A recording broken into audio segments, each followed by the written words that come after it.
शैक्षणिक सत्र सुरू होऊन बराच कालावधी उलटला असतानाही वरोरा नगरपालिकेच्या अंतर्गत येणाऱ्या शाळांमधील गरजू विद्यार्थ्यांना अद्याप गणवेश व शैक्षणिक किट मिळालेले नाही। 15 ऑगस्ट पूर्वी विद्यार्थ्यांना साहित्य देण्याचे नियोजन असताना टेंडर प्रक्रियेला विलंब झाल्याने विद्यार्थ्यांना प्रतीक्षा करावी लागत आहे। नगरपालिकेच्या अंतर्गत येणाऱ्या डॉक्टर बाबासाहेब आंबेडकर प्राथमिक शाळेसह इतर शाळांतील विद्यार्थ्यांसाठी गणवेश व शैक्षणिक किट खरेदी करण्याकरिता टेंडर काढण्यात आले होते।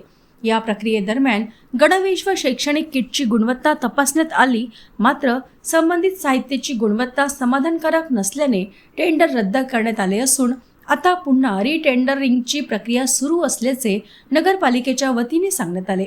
वरोरा शहरातील नगरपालिकेच्या शाळांमध्ये जवळपास 80 विद्यार्थी नर्सरीमध्ये शिक्षण घेत आहेत।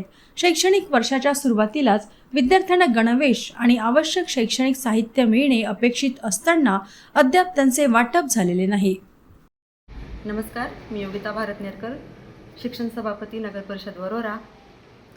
आपल्या विद्यार्थ्यांना शालेय गणवेश वगैरे इत्यादी किट मिळालं नाही, त्यासाठी मी खेद व्यक्त करते आणि आम्ही ते किट लवकरात लवकर देण्याचा प्रयत्न करू। आणि आमचा प्रयत्न असा होता की आम्ही 15 ऑगस्टपर्यंत हा किट देऊ, पण थोडंसं अडचणी आल्या, कारण आपण टेंडर जे ओपन केलं आणि ज्या एजन्सीने हे टेंडर घेतलं त्या एजन्सीनं खूप रेट कमी टाकले होते त्यांच्या त्याच्यामुळे आपण त्यांनी त्या रेटनुसार आपल्याला कपडे दिले आणि ते कपडे आपल्या शिक्षण समितीसमोर आपण ठेवले, तर शिक्षण समितीने त्या कपड्यांना नकार दिला, कारण ते कपड्यांचं क्वालिटी वगैरे व्यवस्थित नव्हती।